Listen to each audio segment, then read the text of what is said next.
Napag-usapan natin ang patungkol sa may laban nitong sila Frey at Torun, kung saan sa lahat ng aspeto ay lamang itong si Torun kay Frey. Sa speed lang si Frey may advantage sa kanya. Pero bago natin simulan itong video na ito ay i-roll muna natin ang intro. Hello everyone and welcome to my channel, ang inyong source ng Tagalog na Tansura Contents. Sa channel na ito ay pinag-uusapan natin ang mga nangyayari sa may Tansura Universe. So without further ado, let's get into the video. Ngayon, balak nang tapusin itong si Torun ang kanilang laban nang biglang tumawa itong si Frey. Kasi sabi ni Frey, kung nakikita daw siyang mahina nitong si Torun, dapat daw pala siya dito na maging grateful.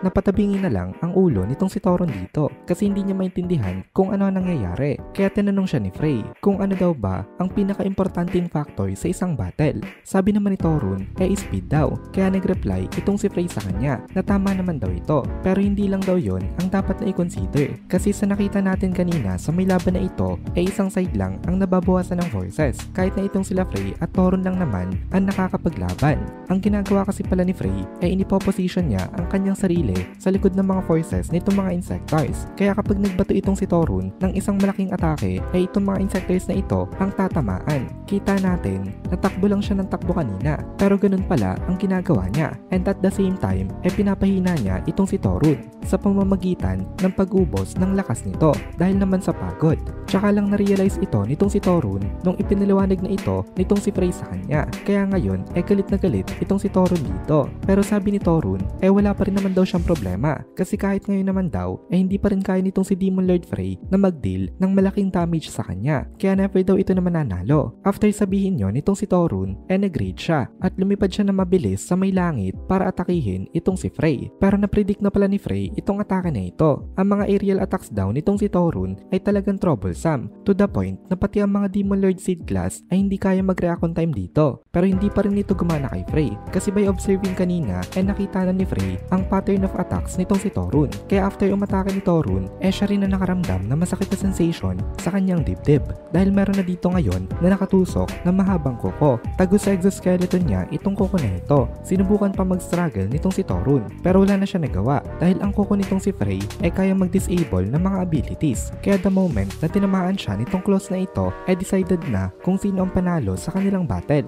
Kasi na-shattered na nitong si Frey ang magic nucleus sa dibdib nitong si Torun na very important sa isang Insectoid. Then nagpaalam na itong si Frey sa kanya. Kinongratulate naman itong si Frey nitong sila Claire at Lucia. Tapos ngumiti lang itong si Frey sa kanila. Kahit natapos na itong laban nitong si Frey hindi pa rin daw siya magpapahinga. Mukhang tutulong pa itong si Frey sa mga kasunod na battles kasi nakikita ni Frey ang battlefield ngayon at karamihan sa mga battles na ito nag-i-struggle ang kanyang mga kakampi. As for Claire and Lucia naman daw magkoconduct itong mga ito ng full scale na sweeping operation. Kumbaga lilinisin nila yung mga ilan-ilan pa na natitira ng mga Insectoids. Ngayon punta naman tayo sa may point of view nitong si Gabiru. Malakas na itong si Gabiru ngayon pero kahit na ganon luging-lugi pa rin siya ngayon sa may nakatapat niya kasi para siyang pinaglalaroan nitong si Beathop. Masyadong malakas itong opponent na ito para kay Gabiru. Ang existence value nitong si Gabiru ngayon ay 1.26 million habang 1.7 million naman ang kay Beathop. Although hindi ganun kalaki ang difference ng value nilang dalawa meron namang masyadong malaking gap pagdating sa kanilang combat ability dahil in terms of physical ability lamang na lamang itong si Beathop sa kanya. Isa itong Insectoid na hindi nagpo-possess ng kahit na anong special powers pero kahit wala itong special powers bawi naman ito sa kanyang close combat abilities. Ito daw ang pinakapangit na matchup para kay Gabiru.